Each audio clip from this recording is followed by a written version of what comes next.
সে আম্মাকা খেয়ে আবার চুপি চুপি টেপি কৌটোটা দিদিকে দিয়ে গেছে। যত রাজ্যে পাগল আমাদের জোটে বলো।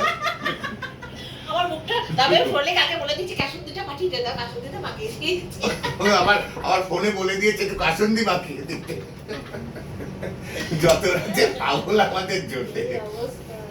মানুষটা খুব ভালো, খুব ভালো আর খেয়েছে মানে এরকম যে আবার দিদির কাছে পমফ্রেট মাছ সর্ষে বাটা দিয়ে খেতেছে আর চিকেন কষা, চিকেন কষা, একদম চিকেন কষা বলেছে। একটু দই খাবে বুঝি, একটু দই খাবে না না এই মাত্র খেয়েছে না দই খাই। ঠিক আছে পরে আমি পরে ঠিক টাইমে দিদি দিদি ঠিক দেবে। হ্যাঁ হ্যাঁ ঠিক খাবো, মাথা নাড়লো না, খিদে নেই, খেয়েছে তো একদম।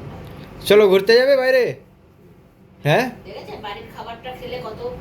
হ্যাঁ নিয়ে এসছি, সবজি নিয়ে এসছি, ভালো আছে। মাছও নিশ্চয়ই দিয়ে কি বলছে আপনাকে? বলো বিটু এসছে। ও সর্দি এসছিল, বিচু এসছিল, দেখেছে তো?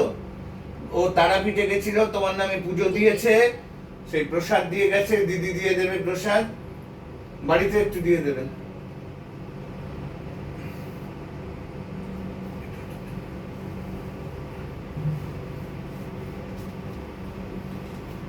ওঠো ওঠো, উঠতে হবে এখন, চলো বাথরুম যাবে, ধরো ওখানে ধরো, হ্যাঁ ধরো রডটা ধরো, হ্যাঁ ধরো, ওঠো ওই একটা ধরো, ওঠো ওঠো চলো আমার হাত ওঠো। ধরো। পলি মামা এসে একটু দেখে আবার বসিয়েছি করেছি। এখন যাচ্ছিল, আমি বললাম যে নেত্রীরা আমাদের চিনতেই পারে না, হল্লাগাড়ি কই?